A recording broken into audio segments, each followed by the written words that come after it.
we had nonverbal communications studying haptics and gestures. So first we're going to start off with some personal experiences.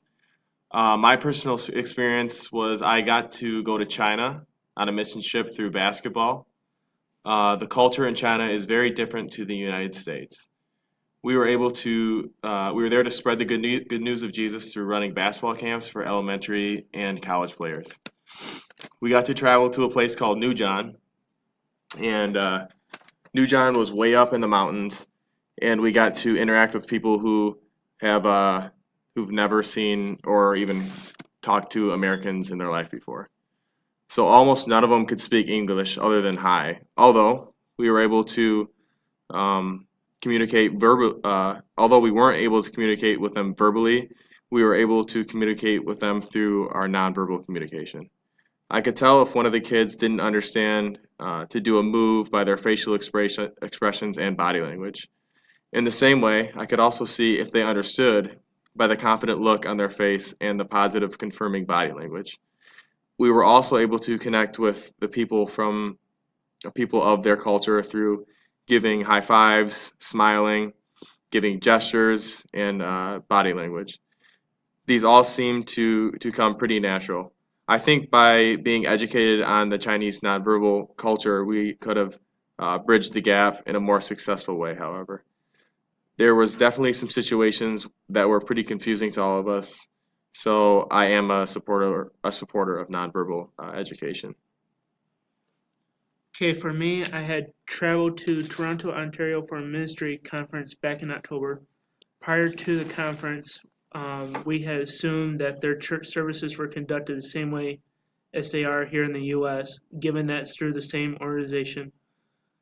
While the worship and altar call was the same, during the sermon, however, is where things are different. In the U.S., the congregation will tend to give the speaker words of affirmation, clap, make noise, stand, and so forth.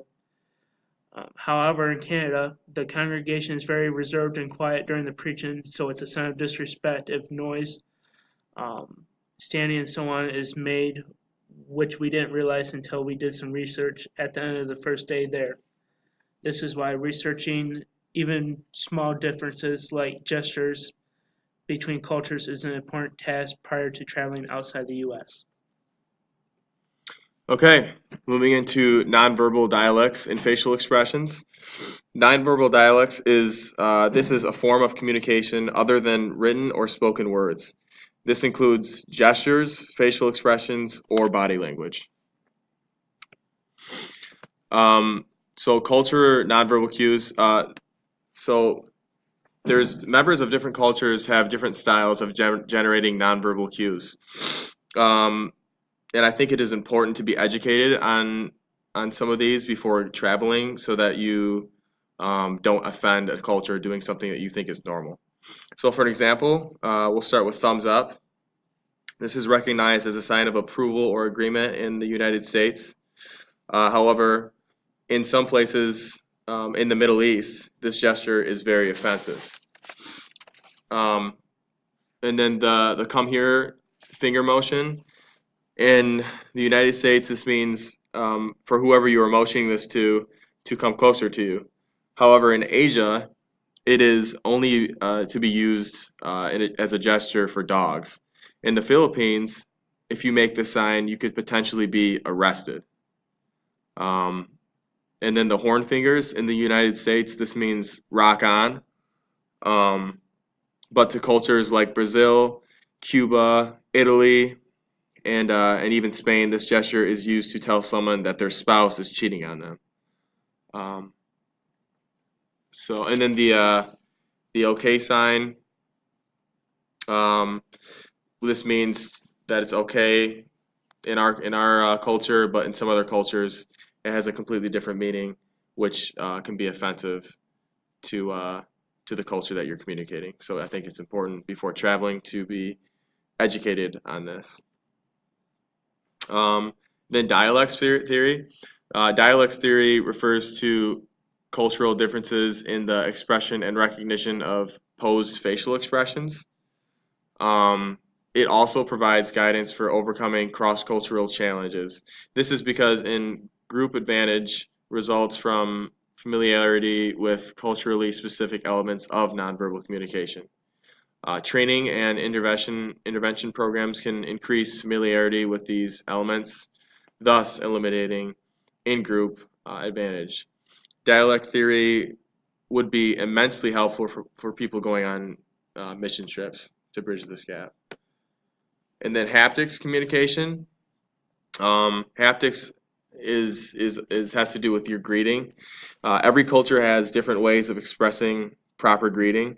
In the United States, we use a firm handshake or a fist bump to greet people, which is normal for our culture. In France, it is common to kiss on the cheek. Japan uses a bow, and in Tibet, they stick their tongues out. So going to travel cross culturally is important to recognize these cultural norms that are communicated non-verbally so that you can communicate with them effectively and not be confused.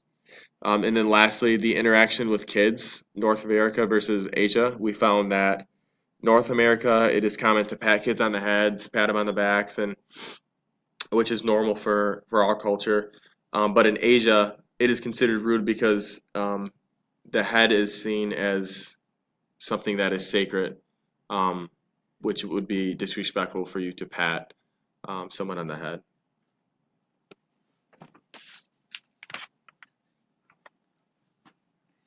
So next we have facial expression study that we did, and what we found from that was David Matsumoto, professor of psychology at San Francisco State University, studied between blind and sighted athletes and their facial expressions when they lost or won. And the conclusion was that the facial expressions were similar, and therefore the facial expressions are ingrained in our DNA.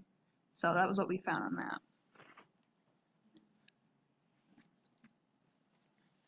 And then what we found for the negatives of verbal communication to back up our point that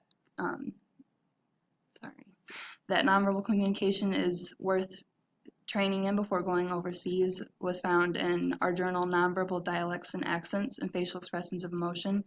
And it said when using verbal language, it is more challenging to understand someone speaking a different dialect. To be sure, the dialects of a language are still mutually intelligible, but one must listen more carefully, and some of the meanings can get lost along the way. So that's why we are saying that it's important to learn the nonverbal communication so that you're able to communicate effectively.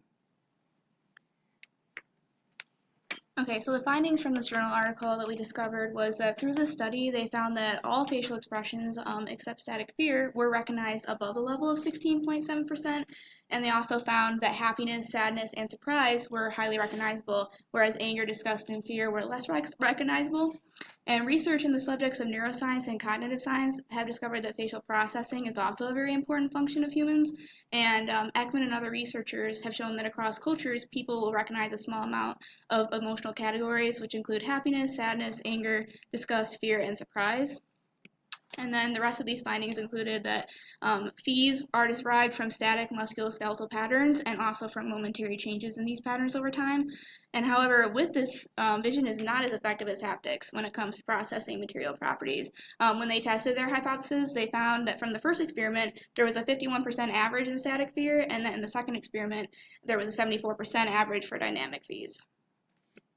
So the results from these findings include first, they found that the eyebrow region and mouth-lip region were important to both static and dynamic expressions.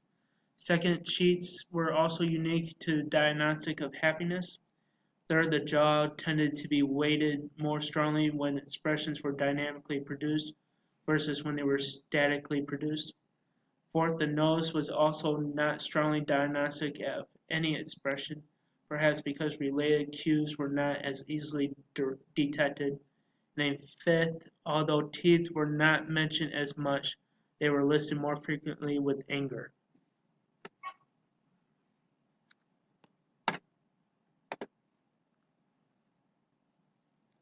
Yeah.